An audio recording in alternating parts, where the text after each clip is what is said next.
Using the most advanced artificial intelligence technology for commercial heating, ventilation, and air conditioning systems, BrainBox AI can make your building smarter and more efficient.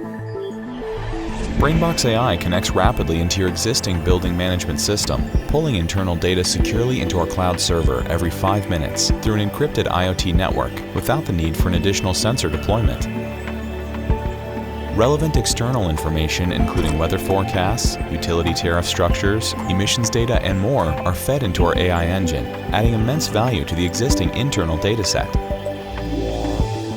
Equipped with this data, BrainBox AI's deep learning neural networks predict with over 99% accuracy the future state of each zone in a building and their required optimization strategies to reduce undesired changes in temperature.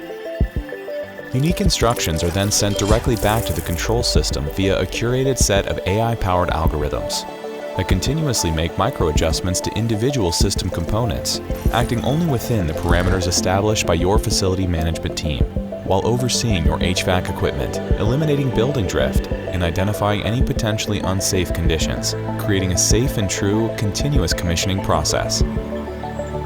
By gathering HVAC unit-level energy consumption data, BrainBox AI optimizes individual equipment usage to reduce runtime, thereby increasing overall service life, lowering maintenance costs, and meeting your greenhouse gas emission objectives. Through our dashboard, building stakeholders can view their key metrics and supervise all AI-driven building operations. They are also supported by our 24/7 monitoring service that keeps track of the building's key alarms, often preemptively preventing equipment inconsistencies or any issues. BrainBox AI provides an additional layer of intelligence to your existing building operations, enabling unparalleled value in less than 3 months. Empower your team with artificial intelligence today. Join the revolution.